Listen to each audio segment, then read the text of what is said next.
All right, soccer fans, it's time to talk about the beautiful game. This is On Frame here on ESPN 700. For the next 2 hours, we'll look at soccer from all angles and with guests you won't hear anywhere else. If it's happening in Major League Soccer or around the world, we will be tackling it here tonight. Now, your hosts of On Frame, Brian Dunseth and Trey Fitz-Gerald, right here on ESPN 700. And James Russ. So welcome myself. No love. No love. Welcome on in, soccer fans. This is On Frame. James Rust, Brian Dunseth, Trey Fitz-Gerald with you for the next 2 hours here on ESPN 700. A lot to get to. We've got a packed show. We'll open up the telephone lines so you guys let you kind of sound off a little bit, whatever kind of questions you might have. We'll talk a lot about RSL. We'll also catch up with head coach here shortly. In the next 5 minutes or so, we'll hear from Jason Kreis on the program as we look back at probably what he's trying to get out of his mind at this point, the 5-0 loss to the San Jose Earthquakes over the weekend. Look ahead to the big Rocky Mountain Rivalry Cup matchup that will be Saturday night at Rio Tinto Stadium as the Colorado Rapids come into town. That's always makes for a great game. But first things first, welcome in, guys. What's going on, man? Thanks for having us. Plugging along, can't complain. Real Salt Lake. Rough one. It was a rough one, and, what do we make of it? It seems like it's almost deja vu a little bit in regards to they played their best match, according to Jason Kreis, to Chivas USA. They go into a 3-game lull. They bounce back.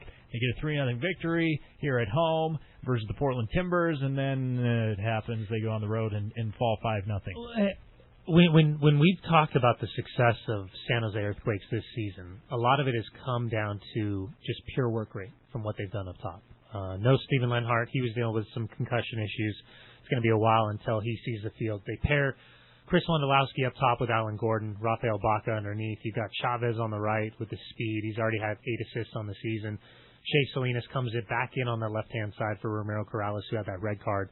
And I think it's a huge upgrade because while I absolutely respect Romero as a friend and a teammate back in the day, he's been around. He's the only player that's still in the league that was originally drafted back in 1996.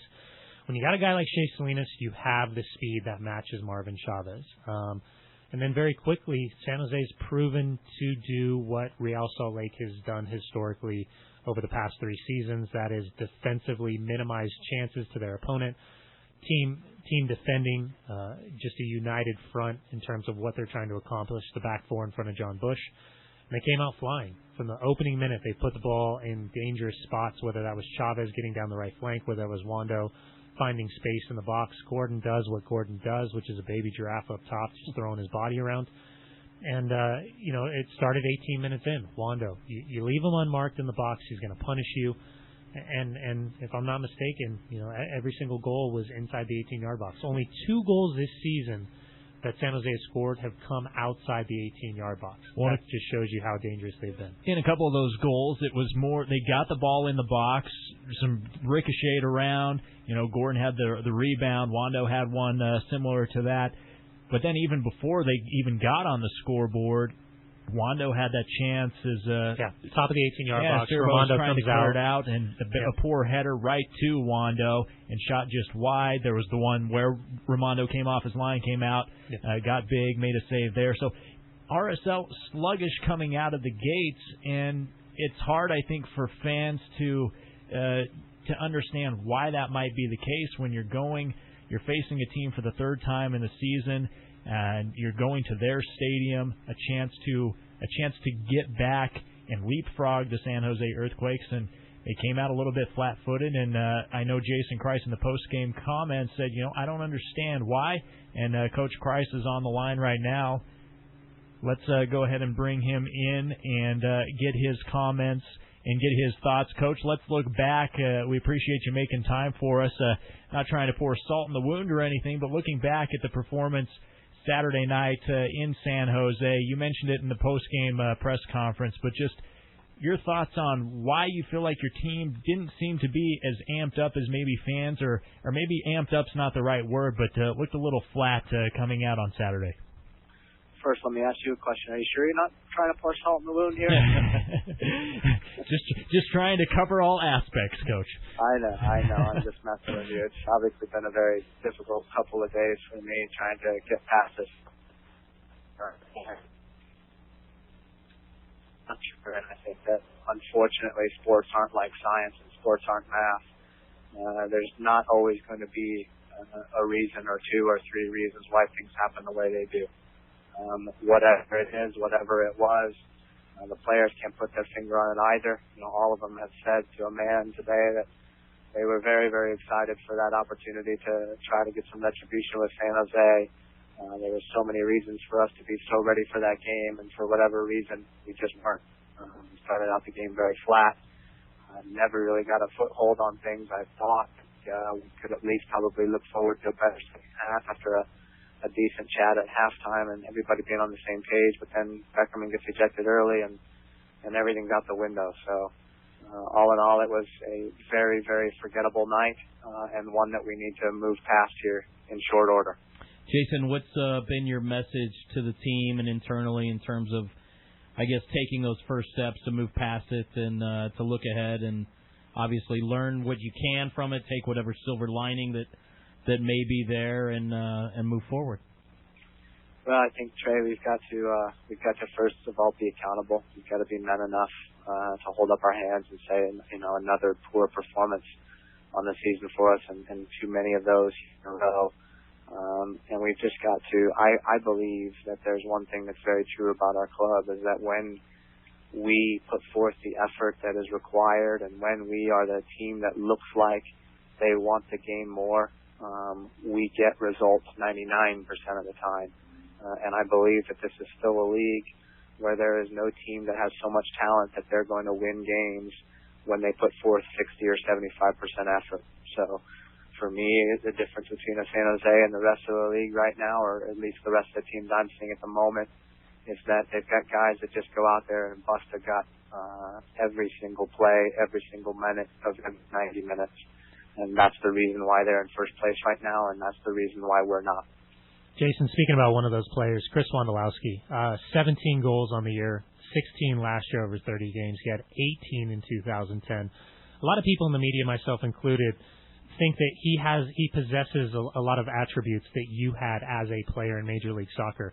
When you look at what Chris Wondolowski is doing right now, and you look back at his development where in Major League Soccer he wasn't really getting a chance, but he cut his teeth in the reserve league system, what are you seeing in this player that's made him so successful over a short amount of time, kind of being that middle-aged player, American-based, and grown up in a system that really doesn't prepare you to come into Major League Soccer for early success in your career? Dunny, I think I see a guy that just wants it in the worst way, and is willing to prove people wrong, and able and capable of doing that as well. So, when you look at the Chris Wondolowski, and even now for me as a professional coach, a couple of years ago you talked to me about how good I thought Chris Wondolowski was, and I would tell you I wasn't that impressed. But he just has a knack for getting things done. And sometimes if you want things badly enough, and you add it with that a little bit of talent, you'll just get it. You'll just get exactly what you want. So I think also that he possesses a little bit of I'll say it, je ne sais quoi, that a lot of American players and American forwards just don't possess. And that's the ability to be timed right in the box, in the right exact spot, and finish your chances. And we laud a lot of foreign forwards for those types of characteristics and those types of capabilities, and they show up on the scoreboard, and that's what matters. But for some reason, I think that we, as Americans, still have a hard time respecting and appreciating someone that just does that. They're just in the right spot at the right time, and they score goals on a regular basis. Head coach Jason Kreis of Real Salt Lake with us on Frame. James Rust, Brian Dunseth, Trey Fitz-Gerald. Coach, you saw your captain, Kyle Beckerman, ejected from the game on Saturday night, kind of standing up more or less for your midfielder, Javier Morales, as it's kind of, over the last few games, seemed like Javi's kind of taken a beating a little bit from the opponents. What does it say about Kyle in the respect where he was stepping up for the player, and then how big of a loss is it knowing you won't have him for Colorado on Saturday? Yeah, I mean, I certainly appreciate and have a lot of respect for a guy that wants to stand up for a player out there. And, the week before we were talking about Olave and Will Johnson getting into a skirmish because Morales had been fouled so many times. I appreciate that. I understand it. I respect it. But it's still not quite right. At the end of the day, we're going to make an action. We're going to take an action, a reaction to a play that puts our team in a very, very difficult position. And so now we have to play the last 40 minutes down a goal, down a man, away. And so you basically you've made a choice to put the group into a very difficult position. So I want not only Kyle, because he's certainly not the only offender this year that has made a little bit of an undisciplined decision to put our team in a very difficult position. I want all of us to recognize that we've got to start taking accountability for our actions. We can't blame referees every single week in every single game. We've got to take care of ourselves such that and handle ourselves in a little bit more of a professional manner such that we can keep 11 players on the field. Jason, is there maybe a little bit of again, to use the phrase, silver lining? And you've talked a lot about accountability and humility and desire. Is that this Saturday against the rival Colorado Rapids in the Rocky Mountain Cup, that it's not a piece of hardware that ranks up there with MLS Cup or Supporters Shield or CONCACAF, but it is the first piece of hardware we ever won. It's obviously something the fans care greatly about. Could that be maybe a little bit of a spark this Saturday, capturing the Rocky Mountain Cup for the 6th straight year with a win in front of a sold-out crowd at home on Saturday night at Rio Tinto? Yeah, Trey, I think it could be a little bit of something extra, and I certainly hope that our players feel the same way that our staff does and our club feels, that trophy is a bit important to us, and I don't think that we need to try to downplay it at all. It's important to our fans. Our fans started that tournament. I think they designed the trophy. They've come up with the whole thing, and it means something to them. So if it means something to our fans, then it should mean something to us as a club and to us as a team and to the players that are on the field. So I am hopeful that they feel the same way I do. But the other side of that is I don't believe that we need any extra motivation right now. I think that if the players aren't motivated and ready to have a response after they lose 5-0 to a team that they lost to 3 times this season, then we've got deeper problems. Jason, Colorado head coach Oscar Pereira, someone you know incredibly well. You played alongside him for a number of years. Head coach, first year as a head coach in Major League Soccer. When you look at how Colorado's had some positive results and then had some negative results and still trying to find its identity and kind of its new philosophy under Oscar, what are some of the things that you see from your perspective of what he's kind of going through and in his short amount of time as 19 games as head coach, and kind of the ups and downs that one comes across? I think, I talked to Oscar when he was here, and I really haven't had a chance to talk to him since then, but I would imagine Oscar's pretty similar to my personality and very similar to my passion about the game, and I'm sure I'm quite certain that he's also very passionate about the club that he now leads, that this is difficult for him. I mean, he's trying to figure things out as he goes. He's trying to, I believe, establish a real identity for the club, and find his own way and put his own mark on things. And those things can be very, very difficult, especially because quite often it can be contradictory to be trying to get a result every weekend. If you're trying to establish a style and identity, oftentimes you're going to suffer losses along the way because you're making that sort of long-term decision. So I know he's having a difficult time with it. When I talked to him just early on in the season, he was remarking at how difficult it can be to lose and how you don't sleep at nights because of that. And I'm in his exact same shoes. I don't think people have a full appreciation for how very, very hard it can be to do this job and to care so much about it. Outside of the normal names, the Connor Casey's, Omar Cummings, Brian Mullen, Jeff Larenowitz's, when you look at Colorado, what are some of the danger points on that field that you see as a head coach and an opponent? Well, I think some of the new players that are still, they're still adapting to the league in the field there. With having drawn a blank on names, the Argentine player and the Colombian player, both midfielders are dangerous players, and I think at any given moment they can become fully adjusted to the league and I think are going to be great players when they do get there. Anytime that you're playing Colorado, you've got to be aware of where Connor Casey and Omar Cummings are. I think it's a really interesting 1-2 combination with them when you've got a big body and then a guy that likes to dart in behind. Omar, as we know, is a very good 1v1 dribbler and strikes the ball sometimes fantastically well. And then Jeff Larenowitz, who comes out of midfield time saying well and can crack the ball on frame as well. So a lot of dangerous players there for us in a game that I'm sure there's going to be some extra emotion involved for us. So we're going to need to keep that in check as well. RSL head coach Jason Kreis for another minute or two here on Frame. Coach, you were without three guys on Saturday in San Jose. Can you kind of give us an update on Nat Borchers, Ned Grabavoy, Tony Beltran, who didn't make the trip? Are they players we can expect to see in at least the 18, if not the starting 11, come Saturday versus Colorado?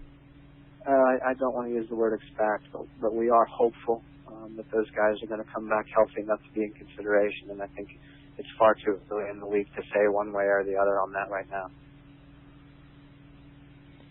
All right, Jay, again, trying to, I guess look for the silver lining and look forward. I know you want to take things game by game, but, 2 home games in 7 days, Colorado, Vancouver, then 3 road games, including the kickoff of a new CONCACAF format this year, and then the return match against Colorado and a return trip to Vancouver. Talk a little bit about how you guys kind of, look at these various home and road stretches, and I guess also talk a little bit about what it's like as we start to see teams for the second time this year.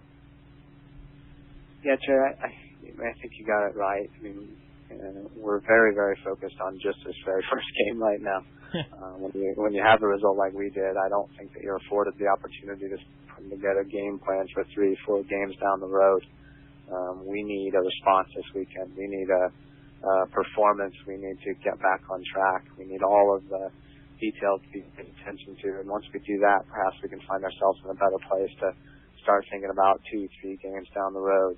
Obviously, the CCO game, I think people probably already know this, but it's going to be a major, major influence or a major, major thing that we're concentrating on this season. So, if there has to be decisions made about guys that are 50-50 and maybe aren't 100% fit, the choices are going to be made to have them ready for that Herediano game. So we're going into that full bore and fully hopeful that we need to advance in that tournament. Coach, last thing for you before we let you go. Just wanted to get your thoughts. We haven't caught up with you since the acquisition of Justin Braun, being brought into Real Salt Lake, a striker, local kid. Just your thoughts on his game and what he might be able to bring to your squad. Justin's a player now that we've been watching for a few years. Back when he was with Chivas, we talked to them a little bit about possibly acquiring them. It never quite worked out. As soon as he went to Montreal, it was the same thing. We've been talking with them pretty much nonstop about how we might acquire Justin. He has some of the qualities that we're looking for. We don't have, if you look at our group of forwards, Sabo's really the only big body we have that can play somewhat like a target forward, although I would argue that we don't necessarily play with a target forward. I think Justin has some similar qualities to Sabo in that he's big, but he's also agile and fast when he gets going. And for me, this is a player that I'm very hopeful to work with for a number of years and help him to develop as a striker, because I think his potential is far outweighing right now where he's at in his career. But if he fulfills what I think I see in his potential, he could be a very, very good striker in this league. Speaking of potential, Jay, talk a little bit about the move, sending Paulo Jr. on a short-term loan to Fort Lauderdale and what you're hoping to get out of that. Yeah, this is a player in Paulo that we feel like he needs games right now.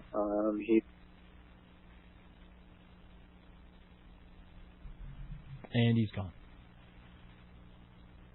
Coach? Jason's cell phone on short-term loan. And I think Trevor, why don't you just go ahead and put him back on hold? You can tell him thanks. It was Jason Kreis with us here on Frame. Appreciate him taking the time. And why don't we do this, guys? We're due for a break. Let's take a quick break. We'll come back. We'll kind of recap Jason's thoughts. We'll get more into Paulo Jr. and the RSL news as Paulo was sent to Fort Lauderdale today on short-term loan. Oh, apparently Coach pushed the mute button on the phone. Coach, go ahead and finish your thought on Paulo Jr. Being sent to Fort Lauderdale. Yeah, it's just it's a player that we feel like needs games. We need to figure out a way to get him confident and back in form, and I think that's to send him down a level, have him play a couple games. We're very, very hopeful that he'll get down there, score a couple goals, gain some confidence, and be able to come and bring that back to the field for us right now. Well, Coach, we appreciate you making time for us. Good luck to you and the guys on Saturday. Go get them, and we'll catch up with you again soon. All right, thanks. Take care. Thanks, guys. There he is, Jason Kreis, head coach of Real Salt Lake. And, an important game coming up this week, and maybe it's a good game to try to bounce back from. With Colorado coming in, the guys, it's always one of those games when you play against your rival, a game you get up for. So Real Salt Lake will look to bounce back from the 5-0 loss versus San Jose. And not only that, great news. Their opponent, the Colorado Rapids, play tomorrow night in Toronto. So it's an interesting test against a Toronto team that's starting to put it together a little bit. And you cannot downplay the amount of travel that comes in, getting in and out of Toronto. Absolutely. Complete nightmare. Yeah, that's a rough trip. So Colorado coming into Rio Tinto Stadium Saturday night. It'll be an 8 o'clock kickoff. We'll have it for you right here on ESPN 700. We're going to take a quick break, but back with more of On Frame. James Russ, Brian Dunseth, Trey Fitz-Gerald with you here on ESPN 700. Avoid the...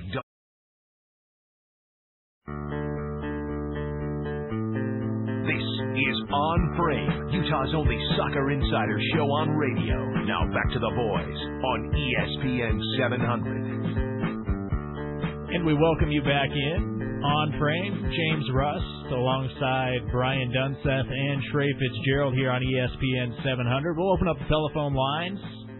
Your phone calls are welcome at 877-353-0700.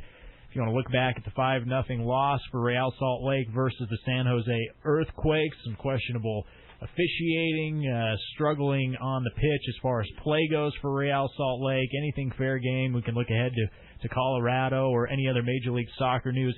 877-353-0700 is the telephone number. Again, 877-353-0700, or you can get us on Twitter at ESPN 700 James, at BP_TOW, and at Real Salt Lake. So I was just reading the Gordon Monson column that just went up on the SL Trib website, talking about his rip job on RSL, and he basically says, you don't bag on teams that suck, you bag on guys that you expect more from, and he expects this team to win MLS Cup despite going 1-4-1 in its last 6 games. And I mean, Dunny, you've been through a dozen or whatever of these MLS seasons that just seem to go on forever, and they're interminable. And should a 6-game or whatever, a month-long slump in June and July, should that put people on the ledge? Should everybody be ready to jump off? And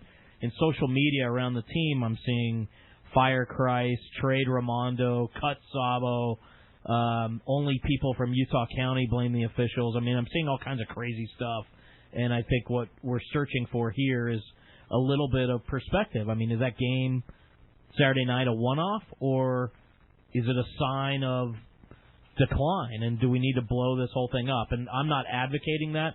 I'm just saying that's the type of reaction we're seeing from our fan base right now. I think when you look at this season as a whole, and I get accused sometimes of putting that just shine over disappointing results. I think the difficulty is when you look at this season by individual games, I think it's hard not to get caught up in that 90 minutes and what's gone wrong based on the standard that this team has set in terms of results, competition, domination, style of play, the approach to the game, in kind of how sophisticated this group is compared to, I would say, Major League Soccer as a whole trying to go out and get results. There's different teams in this season or in this league that are built to play soccer. There's other teams in this league that are built to get results. And when you look at when you look at Real Salt Lake and the season they're having, put this in perspective, just for a quick second. If you look at the standings, you've got the San Jose Earthquakes sitting on 40 points in Major League Soccer. Real Salt Lake sits on 36. Yes, a lost opportunity to springboard them to be sitting on 39, top of the table. But right now, Real Salt Lake, with 7 losses, are in second place in Major League Soccer. They're sitting as the same points as Sporting Kansas City in the Eastern Conference. They've scored 31 goals, and I think the disappointment, and that's a pretty incredible rate. The only other teams that have scored more goals this season than Real Salt Lake are the LA Galaxy with 33, San Jose Earthquakes with 41. You've got DC United and New York sitting on 34. You're still doing pretty well. Look at Seattle Sounders. They were, at one point, they'd racked off 5 wins in a row. 5 wins in a row. They went on to go winless in 9 games. They've won 1 game in 10 games. And still they're sitting pretty decent. And I think you've just got to take it in perspective. While the loss and the result that it is and the style in which the team was kind of dismantled after that red card, I think that's the disappointment. And from a fan's perspective, it's not easy to sit and watch your team with some of your best. You look at that lineup, with the exception of Borchers and Beltran and Grabavoy, it's a pretty solid lineup. You've got 2 young players in Kwame Watson-Siriboe and Candy Mansali, who, when they got that first start in an RSL uniform, 0-0 result against Seattle. So I think we always have to temper our expectations of winning every single time we go out and play. But I think from a fan's perspective, I absolutely understand the frustration at the style in which Real Salt Lake lost Saturday night in San Jose. Yeah, absolutely. We'll get into that more. Let's go out to the phone lines. 877-353-0700 is the telephone number to join us here on Frame. James Rust, Brian Dunset, and Trey Fitz-Gerald with you. Kyle's going to lead us off. Kyle, welcome into the program. What do you got for us? Hey, I can't agree with you guys more. The Real game, I love how they play, and it's very sound, but we've been making some mistakes, which is very frustrating. We haven't seen those mistakes from RSL. The other part that is so frustrating, and I'm yelling at my TV almost on a weekly basis, is the officiating is just horrid. I've seen better referees in little kids' games at calling the offside trap, at calling the flagrant penalties with cards. Is there something that MLS can do, like look at the game and say, okay, this referee needs a little help. Let's teach him and re-educate him on how to be a better referee, because it seems like it's just going downhill. Yeah, and Kyle, thanks for the call. That stuff is happening. And look, I think it's important for everybody to understand that officiating in this country and in the world of soccer is not the purview of the professional league, and in this case, Major League Soccer. It is the purview of that country's national association. So U.S. Soccer oversees all the officiating in U.S.-based Major League Soccer games. The Canadian Soccer Association oversees the officiating crews in all Canadian-based MLS games, and there's a lot of cooperation between U.S. Soccer, the CSA, Major League Soccer, and this new professional referees organization that's headed up by Peter Walton. And there was a very good article about him in the New York Times over the weekend, I believe it was the New York Times, where he's got initiatives. And look, I think everybody will tell you, from Commissioner Garber to the head of the Referees Association to Sunil Gulati and Dan Flynn and Garth Lagerwey and Jason Kreis, like, the sport has grown at such an alarming rate over the last 17 years. The level of play, the level of marketing, the media coverage, the sponsorship, the player development, the youth development, the academies, everything has grown at a certain rate, and the level of officiating has not kept up with everything else. So there's a couple initiatives that are happening. One of the things is that you get guys like Alan Chapman on Saturday night who's refereeing his 6th ever game. And you've got to you can't bitch and moan and complain all the time about the referees and not have tolerance for new blood that's coming in and learning on the job. See, and I think you can understand that, but my question to the league would be, when you look at this RSL, and I don't understand how officials are assigned, so maybe you guys can shed some light here, but how can you have a game where between RSL and San Jose, not only the top two teams in the Western Conference, so probably the biggest game of the week, but if you look, dating back to the previous game at Buckshot Stadium, you saw 2 red cards. How can you not put an experienced referee out on the field? Well, there's a couple different ways to look at that. I think, one, it's not a nationally televised game, so you're not going to roll out who would be, quote-unquote, your top 4 or 5 officials. I think another thing to keep in mind with Trey, and he made a fantastic point, he's exactly dead on, is the dynamic is so interesting here in the United States in terms of accountability. We cannot hold referees accountable in the same light of NBA, Major League Baseball, NFL. You cannot take them to task. Even if you go, there's no way, shape, or form that you can publicly chastise a referee. Or what I've always asked for is if similar, and this is just me dreaming, this is completely me dreaming, but utilizing it in the same way the MLS Disciplinary Committee comes out and retroactively says, this happened, this is the punishment, this is how we're going to deal with it. We missed it. I would love to see, in some way, shape, or form, between U.S. Soccer and MLS, this created FIFPro and this organization that they've created, if there is a game-changing mistake that's been made by the assistant referee, the referee, or the fourth official, at the end of the day, when points are lost because mistakes are made, jobs are on the line. Playoff spots are on the line. So if these are made, we would just like to say, there was this incident, it was missed, this is going, it doesn't even have, it's just an acknowledgement that it's missed. Now, if you choose to take it a step further, because this referee, it was his 4th time, there was an incident, he is going to go to USL, PDL, NASL, College Game of the Weeks. These referees are constantly assessed in-game throughout the course of the entire season. Now, just to build on Trey's point about Alan Chapman, his 6th MLS game, tomorrow night, Wednesday night, all the games in Major League Soccer, MLS games, you've got Edwin Jurasevich, 46 games he's refereed. Going on down the line, 3 games refereed, 2 games refereed, 6 games refereed, 21 games refereed. So you've got 5 games, and you've got 3 of those referees that have less than 7 games experience in Major League Soccer. Myself included, we're constantly asking for better referees, new referees.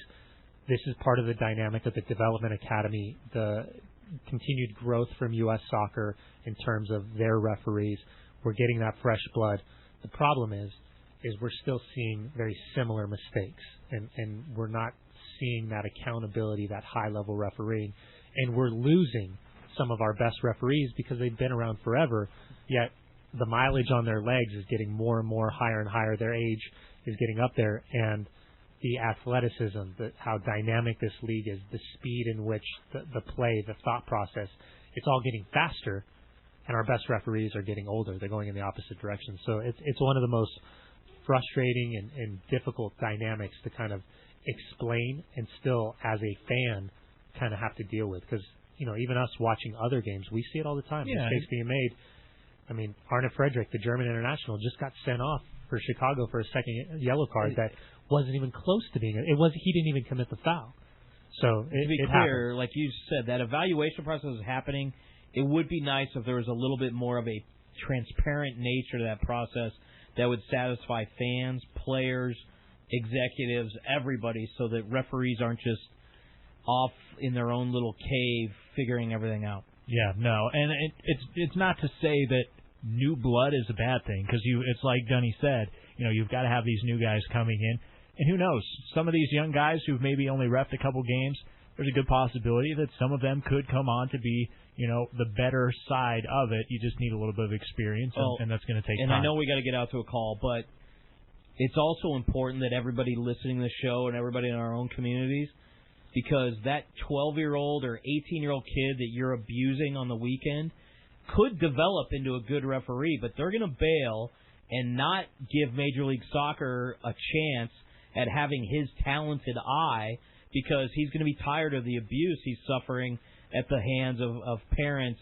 all over. So, tone it down a little bit. That's a good point. I don't know how many people out there are aspiring to be referees. No, but, there would be more if they just weren't constantly berated, and they're learning too, just like your kids. Well, even from a player's perspective, MLS came out a few years ago and they said, listen, we will fast track an ex-player into being a referee. I think you'd be a great referee. And we always thought Kamler would be the first one that should do it.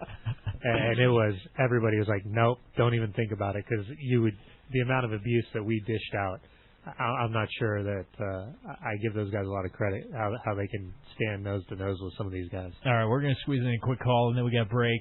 877-353-0700. Cody has been very patient. Cody, welcome into On Frame. What do you got? Hi, thanks for taking my call. I was talking with a guy at work today, and he was telling me that if RSL loses this next game against the Rapids, that they should fire Jason Kreis. And I just started laughing because, RSL fans get so worked up because, we've got 4 points in 6 games, and they just think that the sky is falling. But, when I look at the leaderboard, I still see us 4 points out on top. It's not like we're where the Timbers are, or, FC Dallas is. I mean, our team is still in a great position. We have arguably, the best leadership of any team in the MLS.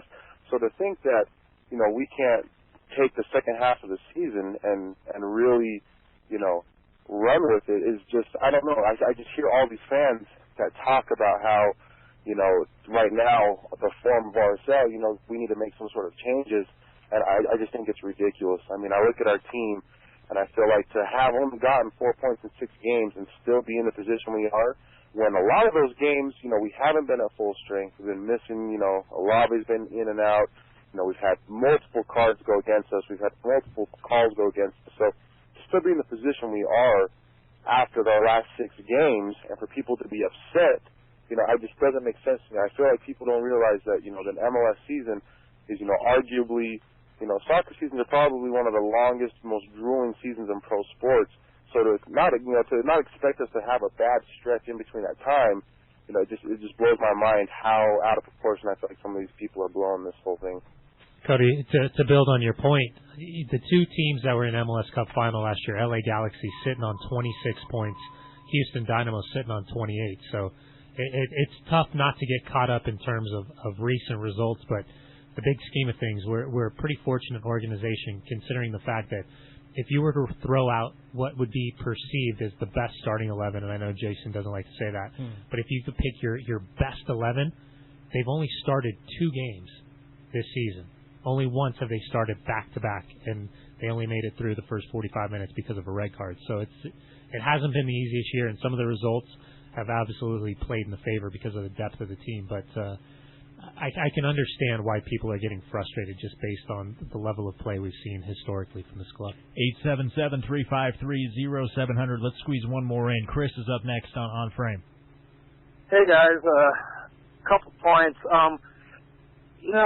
I don't know if you guys touched on this, but after they scored 3 goals on us on Saturday, I'm a diehard RSL fan, but I was actually hoping that San Jose would put a couple more in so that our guys would get refocused and realize what needs to happen on a weekly basis in order to be consistently good in this league. The other question I have for you guys, it seems like we went through the same thing last year where we kind of hit a slump in the middle of June and July, and I know in past years we used to have a slump in the beginning of the year, and then we kind of gradually get better towards the end, but I don't know if it has to do with our depth of our team, if it has to do with injuries, if it's just kind of a fluke thing, but it seems like the last 2 years we seem to be kind of slumping more as June and July come around. I don't know what to make of that. I was hoping you guys could share some insight. Yeah, and unfortunately, I think it's kind of what happens in Major League Soccer. I was talking about it earlier with Seattle Sounders. They rattle off 5 consecutive wins, and then they've won 1 in their last 10 games. And Seattle's 5 points behind Real Salt Lake. They're sitting on 31 points. That's good enough for the 5th best record in Major League Soccer. So it absolutely happens. To be honest with you, as a fan sitting back, I would obviously not want this to happen at any point. But if it was going to happen, I'd rather get it out of the way now as opposed to what we saw last year when we saw arguably the best probably 45 minutes we've ever seen from RSL on the road at New York. And then the struggles happen at DC United, the red card at home against Chicago, and then the wheels falling off as we kind of limped into the playoffs. So at the end of the day, these stretches do happen. You could be Sporting Kansas City where you win 9 in a row, and then since then you've won 3 games. So I guess it's pick your poison at any point. I keep going back. It's because the bar's been set so high by this group, and we always talk about the style of play and how we can we dominate possession and we dominate chances. That right now we're still creating, with the exception of San Jose. Once you hit the red card, you got to throw it out the window. But with the exception of San Jose, we're creating goal scoring opportunities, and it's just defensively we're being punished at a rate I've never seen MLS teams punish other MLS teams. Santos Laguna, Monterrey, those mistakes you get capitalized on. But this year, I've been talking to players from multiple teams and coaches from multiple teams. No one has seen this kind of strike rate that we've seen, and even goalkeepers like John Bush and Sean Johnson. When I talk to them, they're saying shutouts are down across the board because we're just seeing offensive-minded teams coming in and trying to play. And even those teams that sit back and defend, they've got the speed to break out and counter. And, I think across the board, everyone's seeing everything kind of drop down in terms of their defensive numbers. Well, and it magnifies those mistakes that have been made. And they're uncharacteristic mistakes, things that we're not used to seeing. And so I think that's what kind of gets people up in arms a little bit that way. You're listening to On Frame. James Rust, Brian Dunseth, Trey Fitz-Gerald with you. Telephone number to reach us at, as the phone lines are open to you, 877-353-0700. Toll-free call, 877-353-0700, or on Twitter. You can interact with us there at ESPN 700 James, at BP_TOW, and at Real Salt Lake. We've got Drew Moor of the Colorado Rapids coming up here in a bit. But we'll hear from you next. Dial us up during the break, and we'll take your calls next right here on Frame on ESPN 700. If you You're listening to On Frame, the Soccer Insider Show. To join the program, call 877-353-0700. Now back to the boys on ESPN 700. And welcome back in On Frame. James Rust alongside Brian Dunseth and Trey Fitz-Gerald talking soccer with you. We do it each and every week, 6 to 8 o'clock right here on your home of Real Salt Lake, ESPN 700. Telephone number to join the program is 877-353-0700. And out to the phones is where we go next. Steve has been waiting through the break. Steve, welcome in. Well, thank you so much. And I'm going to pose a question which you may have covered, because I've only been listening to the show for the last half hour while I've been in the car. So if you've covered this, my apologies. Fire away. The backline issues for Real have been, pretty evident, and we've seen it, and we've all suffered through it and witnessed that. But I'm wondering if the backline is taking a lot of abuse because we've got a weaker or a non-performing front line in terms of the number of goose eggs that other teams' defense have been able to put up. And is that something that we should be concerned of, or is that a topic of discussion that should be occurring, that perhaps our front line needs to reform better? I'm, just looking at some of the other teams in the MLS, and what I'm seeing is their defenses can be a little weak because they're scoring 2, 3, or 4 goals and taking some of the pressure off their defense. It's an interesting question. There's only 4 other teams in Major League Soccer that have scored more goals. I touched on this earlier. San Jose, LA Galaxy, DC United, and New York Red Bulls. Real Salt Lake scored 31 goals this season.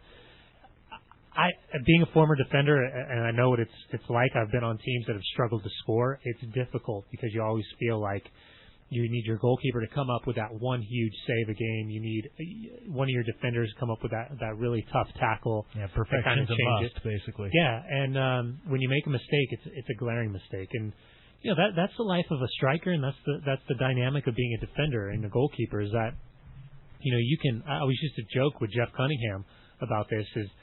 I always used to say, man, you could be terrible for 89 minutes, and then that split second, you get a toe poke to a goal, and you're the hero, and it's a 1-0 win, and you got another game winner. Yeah. And I was like, if I play amazing for 89 minutes and 59 seconds, or even 90 minutes, and we go into the extra time, the added additional time, and I make a mistake, then I'm the goat, I'm the donkey, which that happened quite often. So, it is interesting. I think the problem, though, to be honest, is we're seeing a back 4 that we've seen some changes, and we're not used to seeing changes.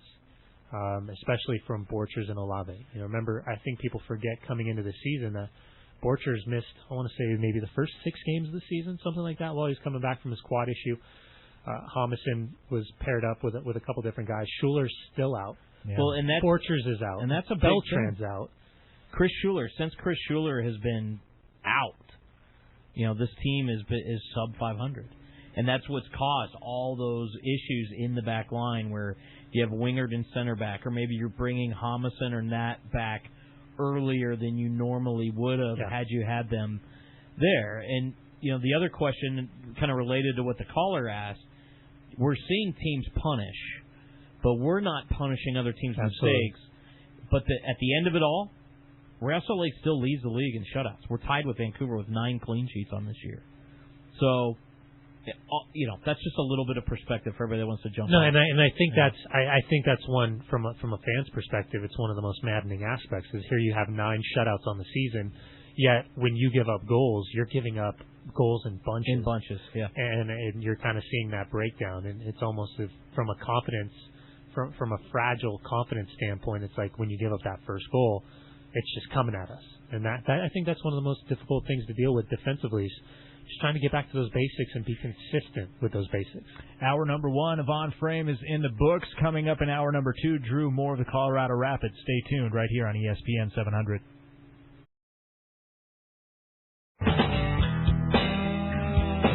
Back to more soccer conversation on Frame here on your home of RSL, ESPN 700. And welcome back in, James Rust, alongside Brian Dunseth, Trey Fitz-Gerald. Hour number 2 now underway of On Frame. We'll take you up to 8 o'clock right here on ESPN 700. Telephone number to join the program. We'll welcome your calls in this segment. Drew Moor of the Colorado Rapids will be joining us in about 10 minutes from now. But 877-353-0700 is the telephone number to reach us at. And Robert is up next. Robert, what do you say? Hey, guys. This is just in regards to the last question regarding our back line.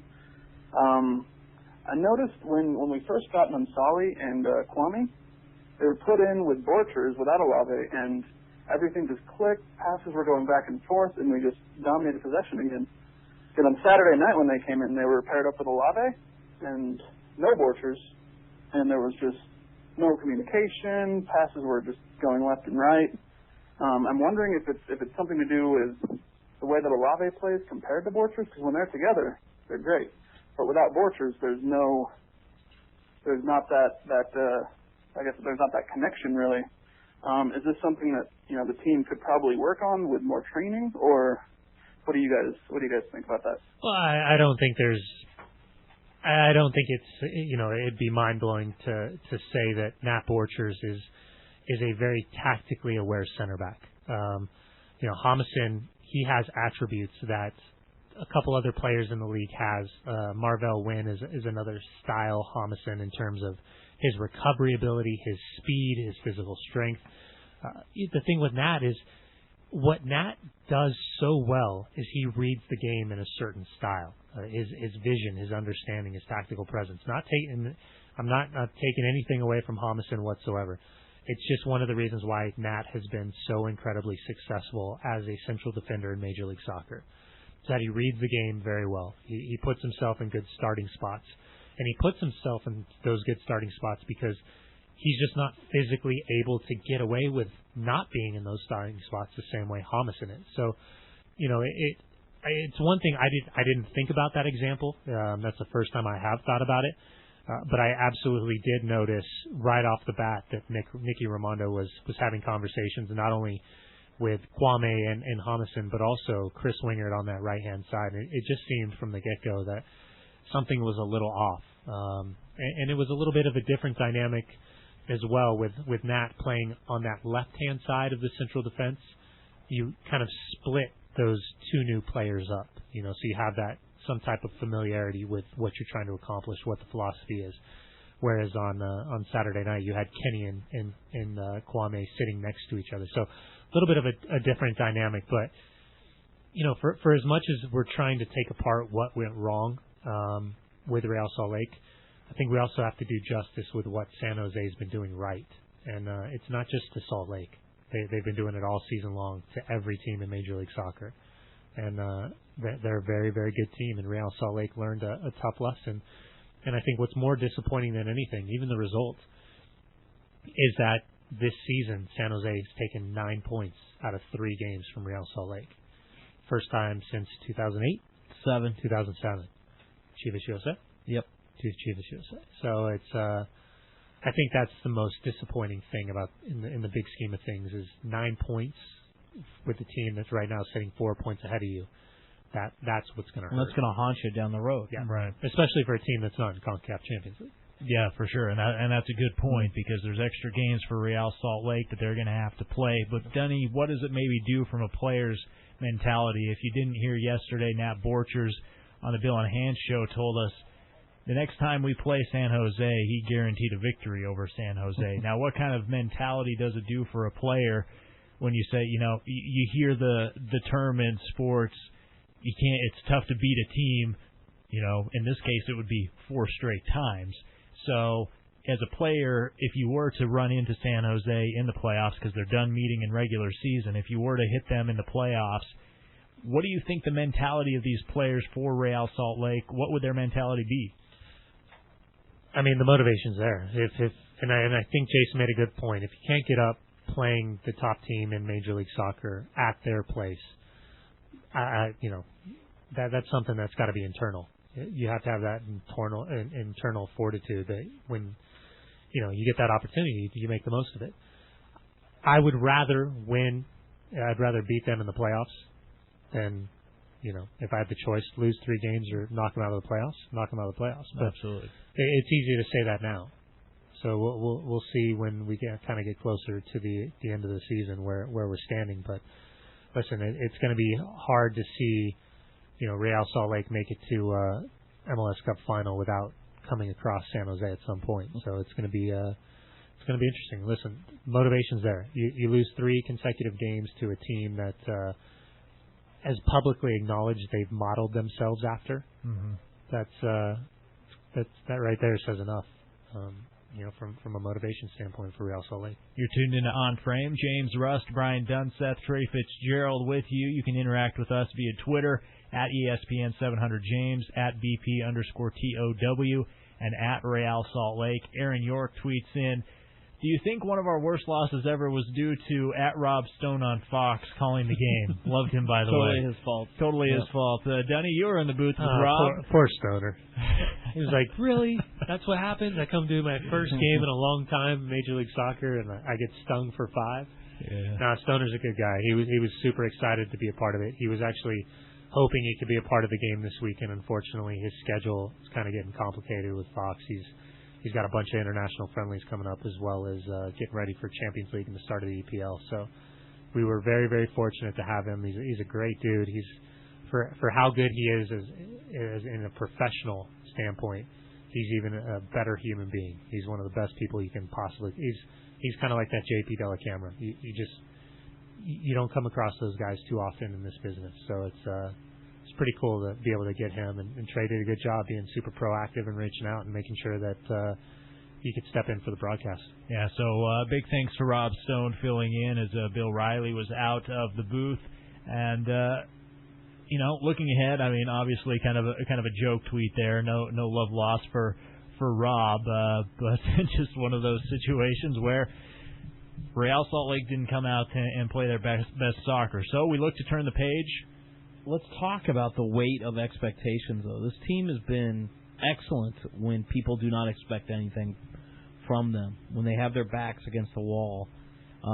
As Nat told the media today, it's been, 3 or 4 years we've been considered amongst the elite teams in Major League Soccer. But, so from a fan standpoint, wouldn't you rather have those expectations and be massively disappointed by a tough stretch like we're in now than to go back to the old days where you don't have any expectations and you're happy with a win when they come? Well, yeah, I mean you're in the bottom third of the league, and you taking another shot at me for being a Clipper fan? Absolutely not. It's just an interesting psychological dynamic because look, we're all guilty of it too. We all walked out of the stadium. I didn't know what to think. Right. I'm like, okay, do I chalk this up to, you're missing 3 starters in that Tony and Ned? That's those guys that played almost 500 games for this team. And not, you can't blame it on the young guys or the new guys, but you're just missing guys that maybe know how to deal with playing with 10 men because they've done it dozens of times before for this club. But you've got new blood there, and it just unravels, and it's just a little.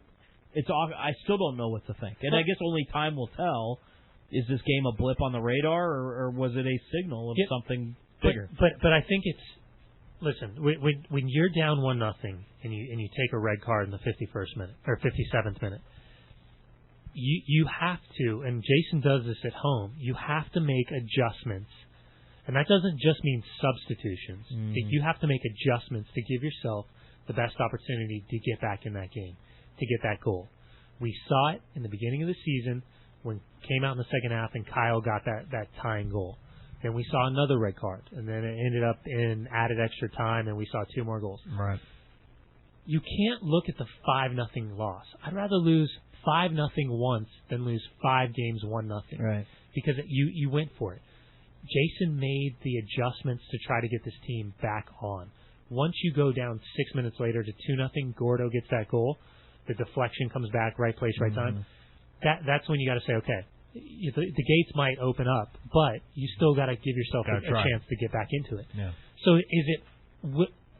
I guess from my perspective, asking the fans is, would it have been better to lose 1-0 and not try to get back in it, or is it tougher to accept that it's a 5-0 loss?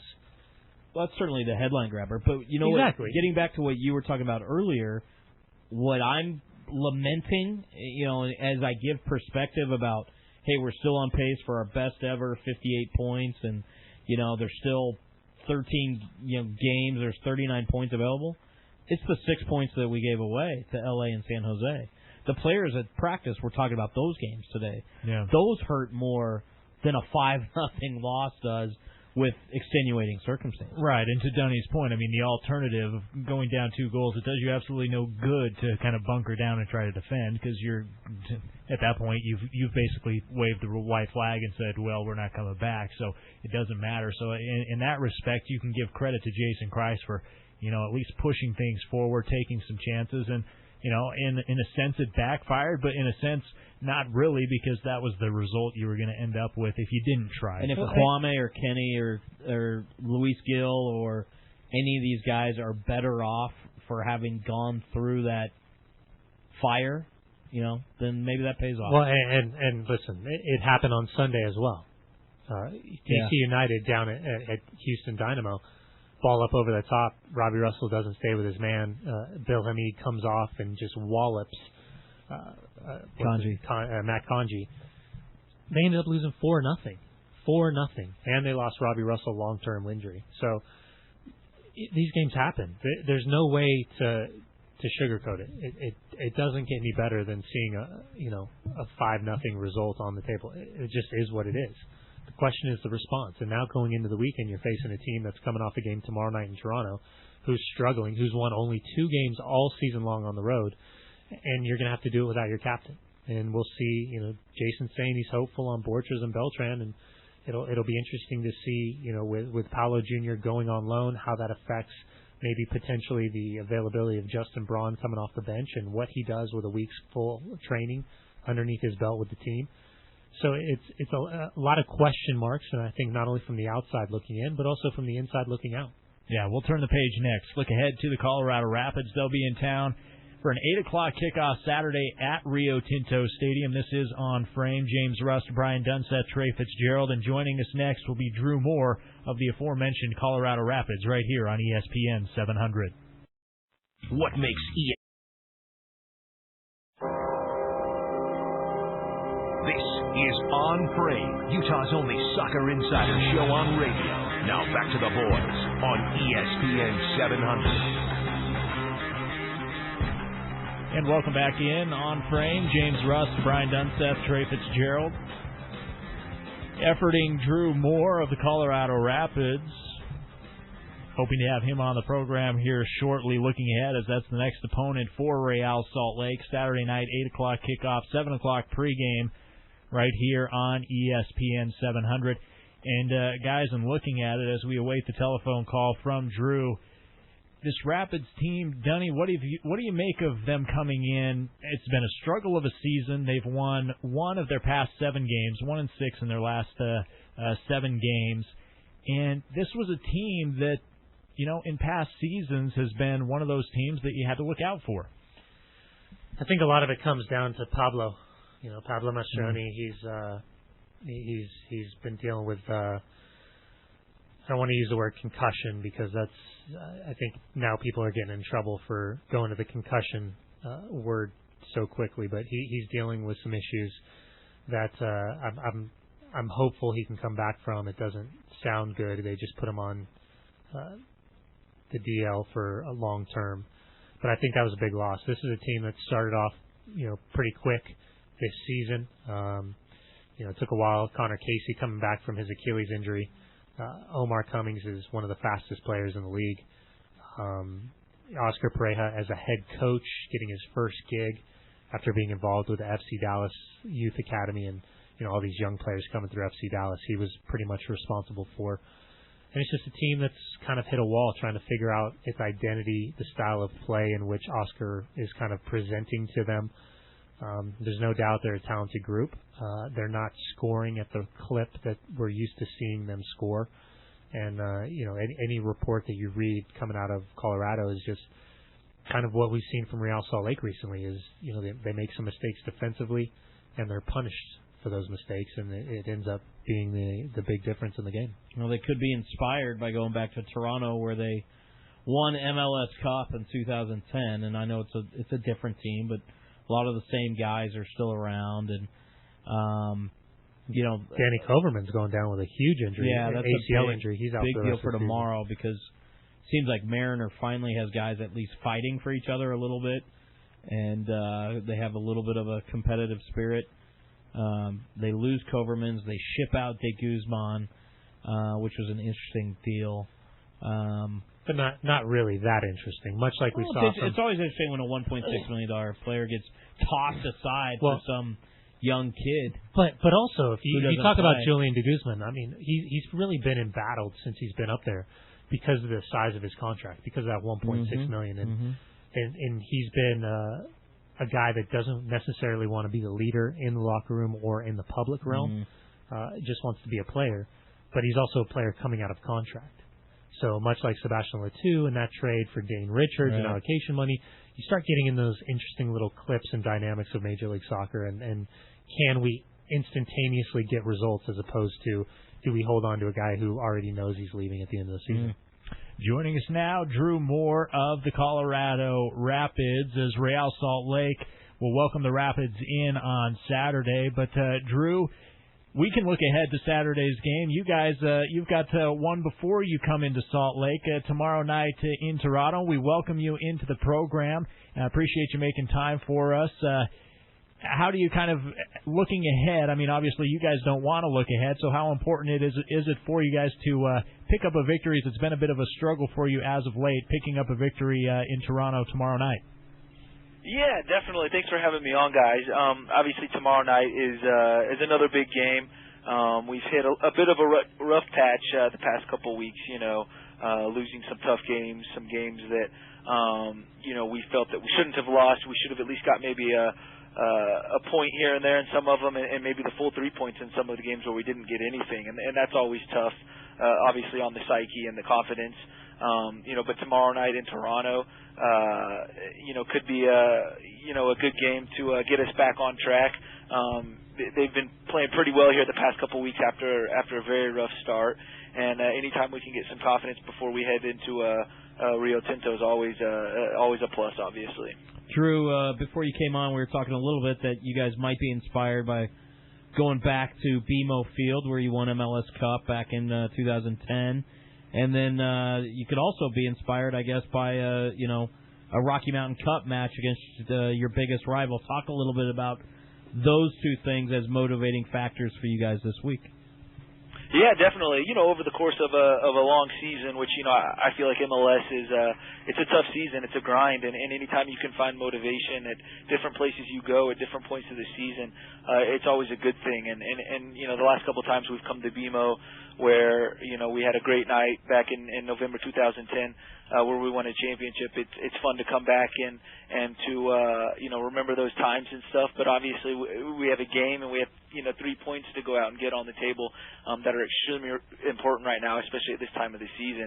And anytime we play against Real Salt Lake, that's always a big one, and we feel it as players. We know that. Obviously, it's huge with the supporters groups and the fans and stuff. With the Rocky Mountain Cup,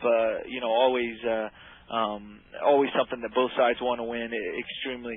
Every time they play, and so that's always a factor without a doubt. We want our supporters to get that cup back. It hasn't been in Denver in a while now, and obviously Leg 2 is Saturday night, and so it's important for us, not just because it's another game, another big game, but because the Rocky Mountain Cup's on the line. Drew, you picked up the record last year for one of the more obscure MLS records, but completing consecutive MLS matches. You took down Peter Vermes, head coach of Sporting Kansas City. I was a former player in this league. I know how difficult it is to complete a full match, but how much pride do you take in something like that, knowing that from a yellow card perspective, from an injury perspective, from a coaching decisions perspective, all that can affect you completing the full 90 minutes. Yet you play over, 70 consecutive matches, 69 consecutive matches, and you're playing that full MLS game. It's got to be something you're absolutely proud of. Yeah, definitely. It's I think of holding the actual record was something that I didn't really think much about until I was a couple games out from it, and some of the people and media and fans and stuff started to really talk about it, and that's when it became kind of cool to me, and I thought, wow, I think it would be cool to get that record. That's something that maybe I should set as a goal now. And that was only when I was probably 5 or 6 games away from it. But I think I've always looked at playing a lot, getting as many minutes as possible as just part of the job. You don't play professional soccer for too long, and I've been fortunate now. I'm in my 8th season. If I'm in the game, I want to be playing as much as possible, and so I try to take good care of myself off the field, eating properly, getting enough sleep. It really is one of those jobs that I try to tell my parents this all the time, that I'm working 24 hours a day, 7 days a week, and they always kind of laugh about that, but they agree with me. Ultimately, you have to take care of yourself.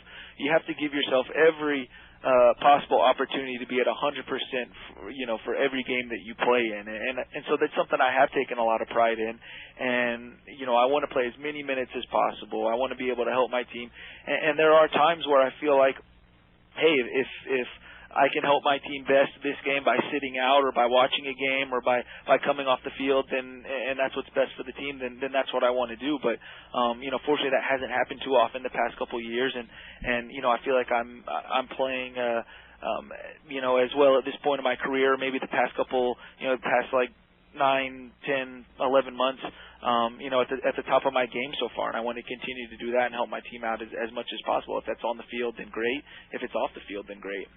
Drew, a bit of a turbulent offseason with Gary Smith leaving the club. You bring in a guy like Oscar Pareja, who you know incredibly well. With Poppy as a player, he was a proven commodity. Now as a head coach, he's finding his feet. He's trying to figure out a way to express his ideas, his philosophies, the style in which he wants you guys to play. How much of a difference have you seen in Oscar coming from that player perspective and now being as a head coach? We all know as ex-players what a great person he is, but how does that trend go from being a buddy to now being your head coach? Yeah, I think Oscar's been fantastic, and as you pointed out, I was actually teammates with Oscar. My rookie year was his last year as a player in Dallas, and one thing that hasn't changed with Oscar from when he was a player to when he was a coach is he's still extremely passionate and extremely competitive. He wants to win every single time, either he's on the field or his team's out on the field, and he still participates in training sometimes and little exercises here and there, and he's still probably the best player on the field, if not one of the best players on the field. He's just so competitive, so passionate, and loves to win games, and he certainly continues to to have that passion and that enjoyment as a coach. And he's very honest. He's extremely honest. He wants players to let him know what's on their minds. Some of the older guys, if they're feeling like they need to come in and tell Oscar, hey Oscar, we need a day off. Hey Oscar, we need this or we need that. He wants that. He invites that. He's very much a player's coach, and he wants the players to be at 100% for every single game and on the same page. And he's been fantastic. Every player here absolutely loves playing for him. They love having him in charge. It was an interesting off season, but I believe that everybody here is all systems go and loves the fact that he's here. And if we can start winning some of these close games, some of these tight games, games where we feel like we should be getting 3 points out of, then I think everybody will be even more excited than we are right now. We're still very positive, very optimistic, even in this rough patch right now, and we're hoping we can start to turn that around here in the next couple of weeks. Sure, we in the press are constantly talking about Nap Orchards and Hummus and Olave in Salt Lake City, but you have a very similar partner in terms of physical attributes, speed, strength, the recovering ability of Marvell Wynn. What's it like? What's it like to have just an absolute beast of a player next to you that can literally run down any player in the league and make up for mistakes that we mere mortals can't do in any way, shape, or form? Yeah, it's unbelievable. Playing next to Marvell Wynn, I don't think I would be, and I don't consider myself one of the, top center backs in this league. I think there's some fantastic center backs in this league. You obviously just mentioned two of them, both of them for Salt Lake, Olave and Borchers. Those two guys I have so much respect for. They're big, they're strong, they're athletic. But playing next to Marvell Wynn has made me a much better defender. And with his recovery speed, his athleticism, he's not real tall, but he's extremely strong. He's got great size. He wins every single 1v1 battle, and if he loses one, it's a huge surprise. You hardly ever see him lose a strength battle or obviously a speed battle. And I can hold probably the highest line defensively in the MLS because we know that we have his pace in behind. He constantly makes me look like a good defender. His communication has gotten better and better over the past couple seasons. And he's certainly an unbelievable safety belt. And in my opinion, he's one of the best center backs in this league, and probably doesn't get the credit that he deserves. I think people just see him as being fast and athletic, which obviously he is. But he's very smart, and he's just like you said, he makes everybody else look like mere mortals, and it's fun to watch. Drew Moor, center back with the Colorado Rapids, with us here on Frame on ESPN 700. The Rapids will be in town Saturday night at Rio Tinto Stadium. And Drew, what makes it so difficult for teams coming into Salt Lake to play at Rio Tinto Stadium? Yeah, I would say that Rio Tinto Stadium, to me, is one of the most difficult places to come in and play. First of all, the atmosphere is unbelievable. They've got great fans. I think when you talk about fan support in MLS, Real Salt Lake doesn't get enough credit. A lot of people talk about obviously the Northwest, Seattle, Portland, Vancouver, which are fantastic. But Salt Lake doesn't get the credit they deserve. They certainly make it a home field advantage.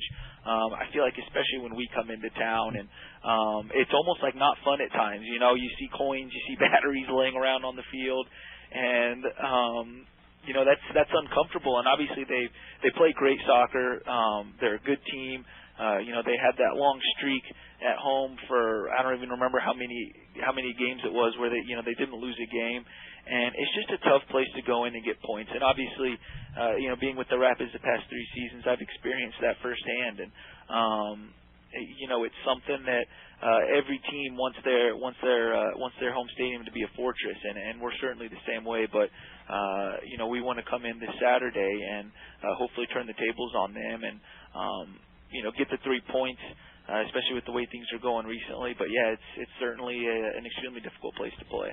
Drew, as a player with the new kind of unbalanced schedule that means RSL and Colorado plays 3 times this year as opposed to just the home and home the last couple, do you like that? Do you like maybe going to Toronto this year but not going to some of the other East Coast cities, or are you an advocate of the balanced home and away schedule? And I guess part of my question is, Do you think the extra meetings between RSL and Rapids, specifically this year, add or detract from the rivalry? I think anytime you can, you can play your rival more times, it adds to the rivalry. Obviously, when you talk about rivalries, you say, Barcelona, Real Madrid, they played like 4 times in the span of about 6 weeks a while back, and I think a lot of people thought that took away from it. I think it adds to it. I think it's unbelievable when you can play your rival as many times as possible. It creates more storylines. It creates more history for down the road, without a doubt. I wouldn't necessarily say I'm an advocate of the unbalanced schedule. I'm not going to complain about the way MLS did it or anything, but I do like it when you play every team once at home and every team once on the road. I just think it makes it a little more even for the league as a whole. But with the expansion, adding more teams, it does cut down on the travel, which I think is a good thing. I thought it's a good test this year to see how it goes, without a doubt. But I wouldn't say I'm necessarily an advocate for the unbalanced schedule. Mm-hmm. But anytime, we can play our rivals one more time, which I believe they've tried to do in, the entire league, I think it's cool, and I think it adds to the history and the tradition of those rivalries. Drew, how much has the loss of Pablo on the field kind of affected this group during this season? Just based on what he brings every day. Anytime you lose a player as important as Pablo Mastroeni, you're going to feel some effects to it. You're going to have some adjustment. Obviously, he's been on this team, a huge member of this team for 8, 9, 10 years, whatever it is. He's he's a World Cup veteran. He was the captain of this team, and we've certainly missed him. And I don't think that it's been a huge blow in terms of results, in terms of the way we play, but he was a fantastic leader, and obviously he's still on the squad. He still comes around. We still love to see him, and we would certainly love to see him back. But concussions is it's something that you don't want to mess around with, and he has kids, he's got a family, and he doesn't want any long-term lasting effects of it, and we can all understand that. We would love to see him back, but we also understand that he wants to take it slow and be sure that if and when he does come back, he's 100%. And but yeah, we certainly missed him. I know I've missed him because he's a fantastic guy to play behind. Hey Drew, we appreciate you making time for us here in Salt Lake City on Frame here on ESPN 700. Good luck to you guys tomorrow night in Toronto. Safe travels in here to Salt Lake. We'll catch up with you on Saturday. Sounds good, guys. Thanks for having me. All right, great stuff there. Drew Moor of the Colorado Rapids, very articulate, very well-spoken, and great interview there. You can catch it up on the website if you missed any of it. ESPN700sports.com is where it will be shortly, despite what our producer may think in the other room as he shakes his head. There's work to be done here, Trevor. Work to be done. Does Trevor do work? That, I guess, is left to be determined. Yes. This is On Frame. James Rust, Brian Dunseth, Trey Fitz-Gerald with you. Why don't we hop out to a break, guys? We'll open up the phone lines to you guys, or do we have a guest coming We may up? or may not have Justin Braun. Okay, we're efforting Justin Braun. We don't know. We may or may not have him coming up. But I in just the called meantime, him Bueller on the text. So okay. In the meantime, we'll open up the telephone lines to you at 877-353-0700. Again, 877-353-0700. If you don't want to pick up the phone, you can interact via Twitter as well at ESPN700James, at BP_TOW, and at Real Salt Lake. Back with more of On Frame coming up after this right here on ESPN 700.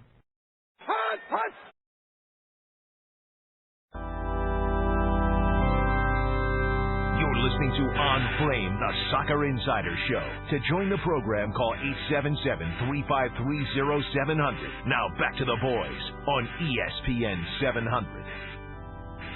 And we welcome you back in On Frame. James Rust alongside Brian Dunseth and Trey Fitz-Gerald. We're into the final segment. About 15 more minutes. We'll take you up to the top of the hour, 8 o'clock. But happy to welcome into the program Justin Braun, the newest member of Real Salt Lake, acquired this past week. Justin, thanks for making the time for us. How has your short time in training so far been with Real Salt Lake? It's been good. Today was tough. Definitely got the first taste of the competitiveness within the team, but good to get out with the guys and start mixing it up a little bit. By saying you got that first taste, was that getting bounced around by Homicide in a practice session as opposed to a full 90 minutes where cards could be levied out? Yeah, now I got to deal with him on a daily basis rather than once a year, so that should be interesting. We'll see how the body holds up with that. Justin, you've been around the league for several years, and I don't know how many 5-0 losses that you've been involved in, but talk a little bit about kind of the takeaways, the silver lining, and how much you just kind of have to throw away from that game on Saturday night. Yeah, that was tough. I think that was actually probably the worst loss I've suffered since being in the league. But I think it was unfortunate. We were in that game. I think till the red card, even though we didn't play the best. If that red card doesn't happen, one goal and we're back in it. So I think we just gotta regroup and keep believing and look forward to the Rocky Mountain Cup this weekend. Justin, you've had a pretty incredible path to Real Salt Lake from a kid who was standout Skyline High School to Salt Lake City College to getting that opportunity with Chivas USA. Did you ever personally think you would have the opportunity to come back to your home city and actually play for Real Salt Lake as a player as opposed to coming in as an opponent? No, I never thought it would happen. It was always a dream of mine. I remember sitting in the stands 5 years ago thinking how cool it would be to be able to put on that jersey. So to get that opportunity, it's awesome. It's a dream come true. Not only am I playing in the MLS, but now I get to play for my hometown. So looking forward to it. Newest RSL member Justin Braun with us here on Frame. And Justin, you mentioned it just a second ago, coming up this Saturday, battle with Colorado, the Rocky Mountain Cup. This will be your first time playing in this rivalry game. What have you heard from your teammates? Is it something that's being talked about at this point? It's still early in the week, but what do you make of this rivalry? Yeah, I've heard it's a good rivalry. Obviously, I've dealt with the Super Classico, and I've heard it lives up to those expectations. And those are the games as a player you want to play in. It's the game you get up for. So I think that the team's looking forward to that. I think it's going to be a good bounce back game for us to kind of put last weekend behind us. Justin, talk a little bit about the opportunity you have to now work with one of the greatest forwards in the history of Major League Soccer. Jason Kreis scored 108 goals in this league, was the first guy to cross that 100-goal threshold. What, from afar, and now having, I guess, at least one legit training session under your belt, what's kind of your expectation of working with him to make you an even better player? Yeah, I think he's a guy that's going to increase my game a lot. Obviously, he knows the game well and is a proven goal scorer. So I'm just going to try and pick his brain. Just ask him little questions here and there to see how he would have done it. And I think if I can do that, and not only him, there's some all quality forwards on the team. So I think just working with all the guys day in and day out is going to help me step up, and it's going to push me harder and hopefully I can only keep progressing. I still got a lot to learn, and I'm looking forward to learning from Jason. Justin, a lot of people coming in have trying to describe you as a player. Some people say you're a Sabo. Some people say you play more like Fabian, where you like to drift. If you could describe the style to the fans that kind of you bring to the table, how would you describe it? I think I'm kind of a hybrid. Got a little bit of everything. If I need to post up and be that player like Sabo, I can do that. But if I need to be that player that is running around and getting behind the line, I think I can do that as well. I always thought one of my strengths was my mobility, getting in spaces and putting myself in areas where I can create chances and help the team out. Justin, a little bit of news coming out of Real Salt Lake today. The announcement, Paulo Jr. sent out on loan to go get some games with Fort Lauderdale Strikers. Going down, getting his confidence back. Being a player that just came in and kind of seeing a player that's been usually the player coming off the bench for RSL, how does that kind of change your approach? And from a confidence perspective, what does that kind of say about maybe the possibilities ahead for you? Yeah, I don't know if it really changes my approach. My approach is always to step out on the training grounds and improve my worth and gain minutes that way. So I'm just looking forward to getting this week under me and showing the coaches what I have to offer, and hopefully that will translate into minutes on the field this Saturday and in games to come. Justin, what have the last, 5 days been like for you to spend all day on a flight from Montreal to Salt Lake? I guess you were here for maybe 36 hours, then you bust off to San Jose, you're back. Talk a little bit about the process of catching up with family, friends, getting settled in, and kind of moving your life from L.A. to Montreal and now back home. Yeah, it was a little hectic, especially on that flight from Atlanta to here when got two screaming babies behind me on the plane. That really didn't help anything out, but I mean it's nice to be home. The transition's always easy when I'm coming to a place that I'm familiar with, and now I have my friends and family behind me supporting me, and I think it's gonna translate into improved play on the field because I'm in a comfortable setting and I'm familiar with everything, so I'm looking forward to doing that and playing here. Justin Braun with us here on Frame. Justin, you mentioned you're back into a comfortable setting, but do you maybe feel, is there any added pressure coming home, playing in front of, as Dunny mentioned, you played at Skyline High School, Salt Lake Community College.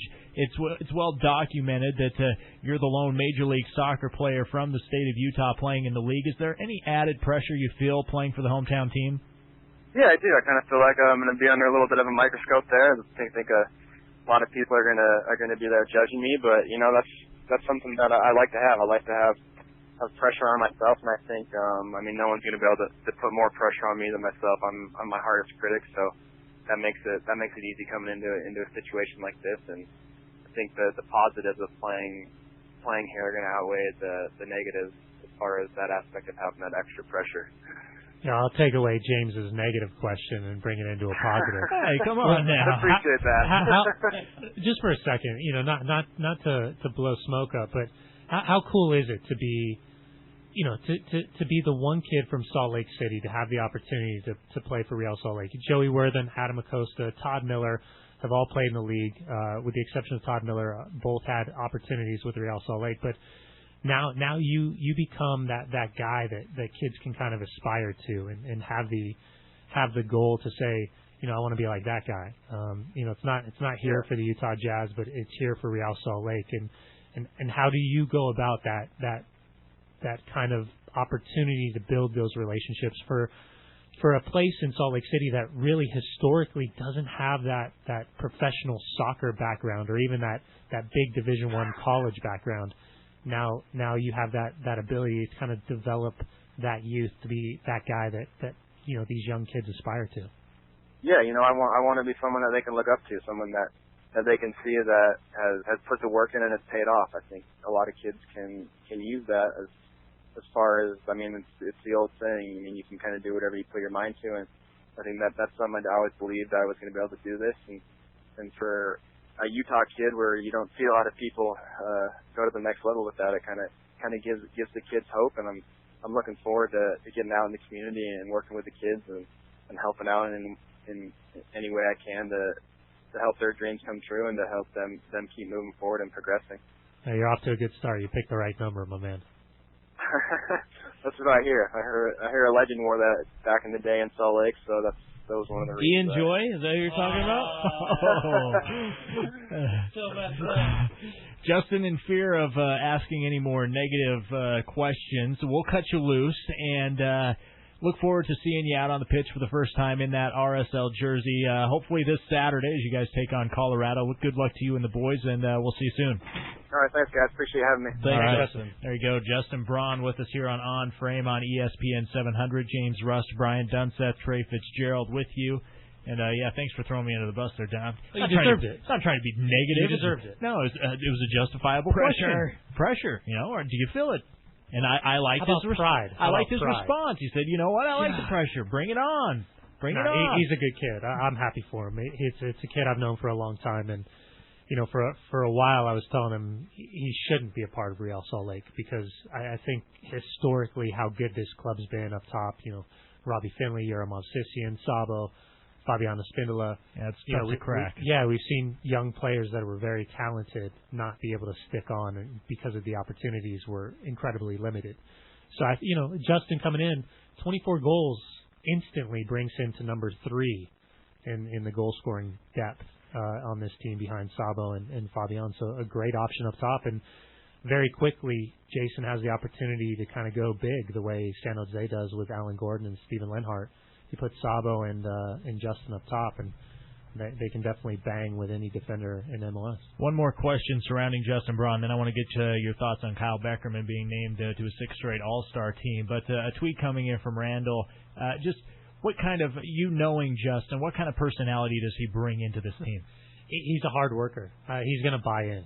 Jason and Garth have both kind of built towards that. The guy runs his tail off, and he's smart in terms of how he looks to recover and pressure, and he can play multiple positions.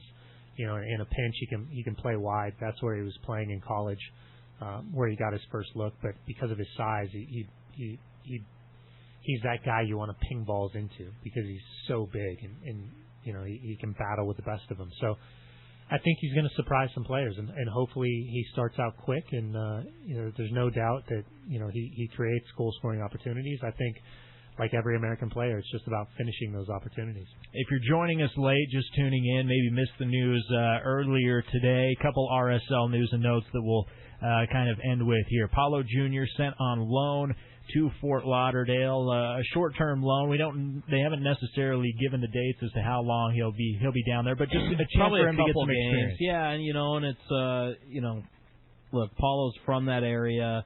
Spent a lot of time in Miami. He's been with the Strikers organization before. He hasn't scored a goal in the run of play in 15 months, and he needs minutes. He needs games. He needs the opportunity to get his swagger back, get his confidence back, and then hopefully come back here and compete with Justin for what's essentially that number 3 forward spot. A little bit of pressure put on Apollo, because whenever you're bringing in new players, you've got to rise to the occasion or your number's not going to be called. And that's been Garth and Jason's mantra, right? The more competition you have for the 11 and for the 18 and for the 26-man roster, that makes everybody hungrier, that makes everybody sharper. You look at the moves, Dunny, bringing in Justin Braun, Kenny Mansali, and Kwame Watson-Siriboe. I know a lot of people hated to see some of the younger kind of project-oriented guys go, but now you've got 3 guys sub 25 years of age with 220 games of MLS experience, and they're only going to get better. Well, and what does that say? It says you figured out a way to strengthen your team with losing very little going the opposite way, and you've got an incredible amount of experience for players that are on the right side of 25. We've got about a minute left. Your thoughts on Captain Kyle Beckerman being named to, yet again, another All-Star? Deserved, and disappointed that he's not a starter. He wasn't in that first 11 group that was announced initially. But does that mean he won't be a starter? No, it can still. But just the first 11. The day of, okay. Things can change. I think they're still waiting to see if David Beckham will be involved as well. So it's, for me, absolutely the right decision. I think it's a disappointment not to see Sabo involved, based on how many goals he's put in the back of the net. Yeah. So the lone representative for Real Salt Lake, and as hard as it is to believe, only one player from this team sitting second place in the Western Conference, Kyle Beckerman, the captain, will be the lone representative for Real Salt Lake at the MLS All-Star Game. Appreciate you, the listeners, for tuning in. This has been On Frame. For Dunny, for Trey, for our producer, Trevor, I've been your host, James Rust. Catch us next week right here on your home of RSL, ESPN 700.